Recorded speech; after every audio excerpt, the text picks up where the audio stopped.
बेटा आज कल हमने पढ़ा था, पुनः अभ्यास में लिया था, रिवीजन वर्क में लिया था कबीर। कबीर के पद पढ़े थे, उनका अर्थ समझा था। आज हम पुनः अभ्यास में मीरा लेंगे, मीरा के पद, मीरा के पदों की व्याख्या समझेंगे और यदि समय बचता है तो भागवत काव्य सौंदर्य भी समझेंगे। ठीक है, तो इसमें मीरा ने कृष्ण की भक्ति की है और कृष्ण की भक्ति उन्होंने पति के रूप में की है। जैसे सूरदास ने किस रूप में की है? सूरदास की भक्ति किस रूप की है बताइए? सखा भाव की। तुलसी ने किस भाव की है? दास्य भाव की, दास माना है अपने को।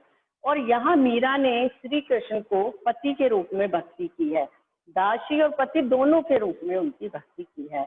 उसके लिए, उनकी भक्ति के लिए उन्होंने राजपाट, राजघराना, कुल की मर्यादा, लोकलाज सब छोड़ दी और उनकी भक्ति में लीन होकर मंदिरों में साधु संतों के साथ नाचती हैं, गाती हैं। अब तो उसी किस तरह से वो उनकी भक्ति में लीन है, इसी का वर्णन उन्होंने इन दो पदों में किया है। तो अब हम लेकर चलते हैं पहला पद। पहले पद में उन्होंने बताया है कि उन्होंने श्री कृष्ण की भक्ति पति के रूप में की है। उन्होंने श्री कृष्ण की भक्ति, श्री कृष्ण को अपना पति माना है।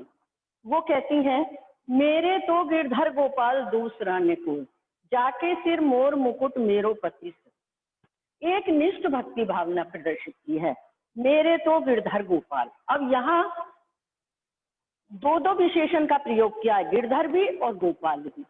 श्री कृष्ण के लिए दो विशेषणों का प्रयोग किया है कि श्री कृष्ण ही मेरे तो गिरधर गोपाल, गोवर्धन पर्वत को धारण करने वाले और गायों के पालक, अर्थात श्री कृष्ण ही मेरे सब कुछ है, दूसरा और कोई मेरा नहीं है। जाके सिर मोर मुकुट मेरो पति से, जिसके सिर पर मोर का मुकुट है वही मेरा पति है, अर्थात श्री कृष्ण को उन्होंने पति के रूप में स्वीकार किया है। छाड़ी दई कुल की कहानी कहा करी है कोई। छाड़ी माने छोड़ देना, कुल माने अपने परिवार की, अपने कुटुंब की, कहानी माने मर्यादा। मैंने तो श्री कृष्ण की भक्ति में लीन होकर अपने कुल की मर्यादा को भी छोड़ दिया है, कहा करी है कोई, अब मेरा कोई क्या कर सकता है। संतन ढींग बैठी बैठी लोक लाज खोई, संतों के ढींग माने पास, संतों के पास बैठ बैठ कर मैंने लोक लाज को भी खो दिया है। असुवन जल सींची सींची प्रेम बेल हुई, मैंने तो श्री कृष्ण की भक्ति में आंसुओं के जल से सींच सींच कर श्री कृष्ण के प्रति प्रेम रूपी बेल को बोया है, अर्थात उसके लिए बहुत अधिक कष्ट सहन किए हैं। अब तो बेली फैल गई आनंद फल हुई, और अब तो प्रेम रूपी बेल फैल गई है, अर्थात मैं श्री कृष्ण की भक्ति में पूरी तरह लीन हो गई हूँ, मुझे श्री कृष्ण की भक्ति प्राप्त हो गई है और अब तो आनंद रूपी फल की प्राप्ति ही होनी है। दूध की मथनिया बड़े प्रेम से बिलोई, अब उन्होंने श्री कृष्ण की भक्ति और संसार की निस्सारता का वर्णन किया है कि किस तरह से उन्होंने श्री कृष्ण की भक्ति को अपना लिया है, भगवत भक्ति को अपना लिया है और इस निस्सार संसार को छोड़ दिया है। वो कह रही है, दूध की मथनिया बड़े प्रेम से बिलोई, दधी मथी घृत काढ़ी लियो डारी दही छुई, कि दूध को मथनिया से बड़े प्रेम से बिलोया। मथनी कहते हैं जो दूध को मथती है, उसको डालकर, दूध में मथनी डालकर उसे बड़े प्रेम से बिलोया है, मथा है। दधी मथी और दही को मथकर घृत काढ़ी लियो, घृत माने घी को तो निकाल लिया है, सुरक्षित रख लिया है। डारी दही छोई, और छोई माने छाछ, और छाछ को छोड़ दिया है।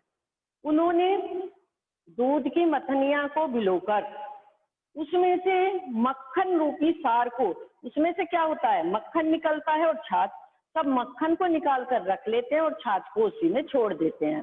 तो इन्होंने यहाँ पर बताया है कि मैंने श्री कृष्ण की भक्ति रूपी मक्खन को तो, भगवत भक्ति रूपी मक्खन को तो संभाल कर रख लिया है और इस संसार रूपी छाछ को छोड़ दिया है, संसार रूपी छाछ को छोड़ दिया है और भगवत भक्ति रूपी भक्ति को ग्रहण कर लिया है। भगत देखी राजी हुई, जगत देख हुई। श्री कृष्ण की भक्ति में लीन लोगों को देखकर तो वो खुश होती हैं, भक्तों को देखकर तो प्रसन्न होती हैं, और इस सांसारिक मोह माया में फंसे हुए लोगों को देखकर दुखी होती हैं, रोती हैं। दासी मीरा लाल गिरधर तारो अमनी। अब मीराबाई कहती हैं कि मैं तो दासी हूँ और हे गोवर्धन पर्वत को धारण करने वाले श्री कृष्ण, अब आप मेरा तारो माने उद्धार करो। अब आप ही मेरा, मैं तो आपकी सेविका हूँ, मैं तो आपकी दासी हूँ, अब आप मेरा उद्धार करो। एक बार ऊपर से फिर से देख लेंगे। यहाँ पर मीराबाई ने श्री कृष्ण के प्रति एक निष्ठ भक्ति भावना को प्रदर्शित किया है। वो कहती हैं कि मेरे तो श्री कृष्ण ही हैं और दूसरा कोई नहीं है, जिसके सिर पर मोर का मुकुट है वही मेरा पति है, और मैंने श्री कृष्ण की भक्ति में लीन होकर कुल की मर्यादा का भी परित्याग कर दिया है। अब कोई क्या कर सकता है।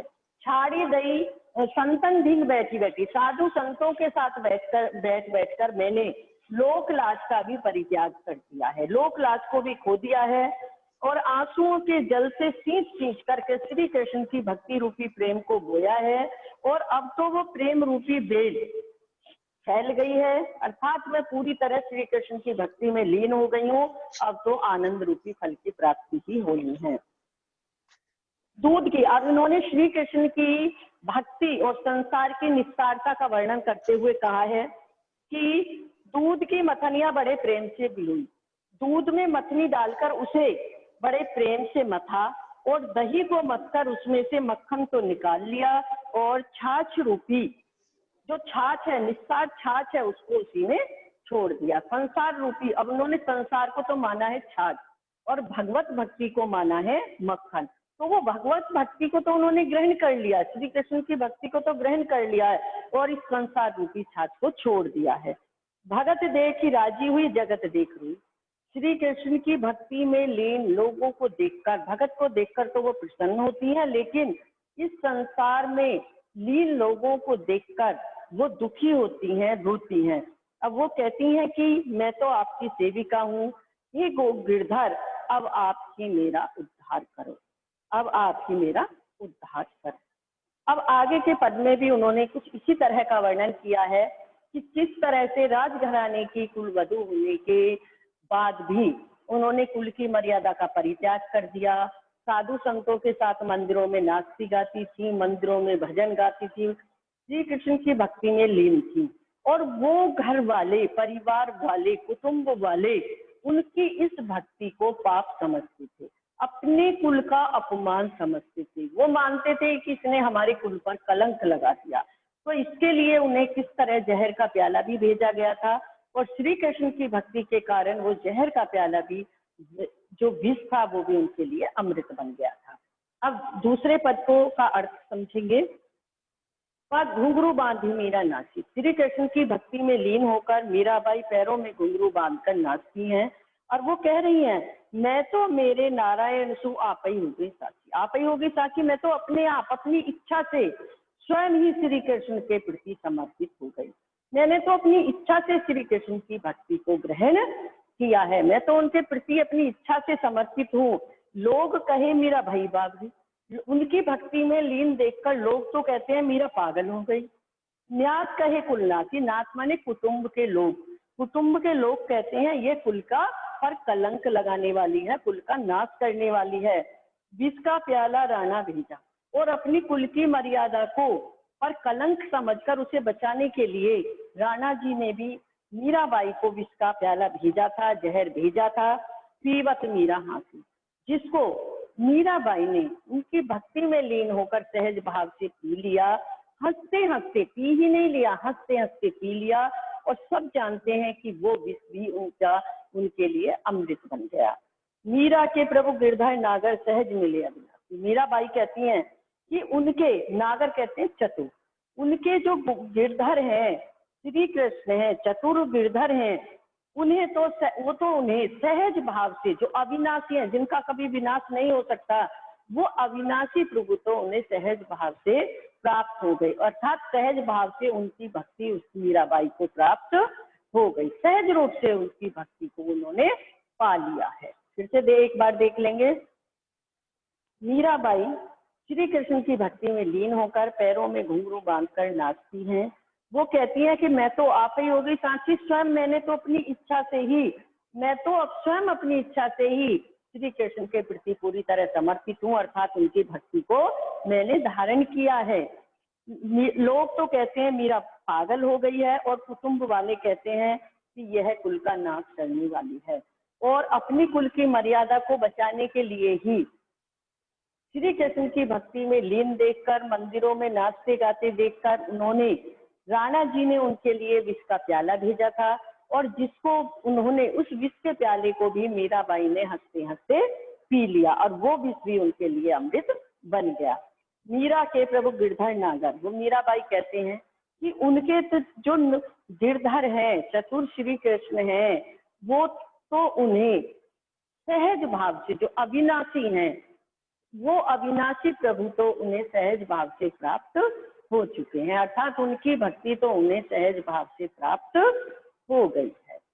तो ये थे बेटा आपके दोनों पद, और दोनों पद में किस तरह श्री कृष्ण के प्रति मीरा की सच्ची और एक निष्ठ भक्ति भावना को प्रदर्शित किया है। उनकी भक्ति के लिए उन्होंने अपने कुल, परिवार, कुटुंब सबका विरोध सहन किया। किस तरह से उन्होंने उनकी भक्ति को स्वीकार किया और कष्टों को सहन किया, ये था आपके दोनों पदों की व्याख्या।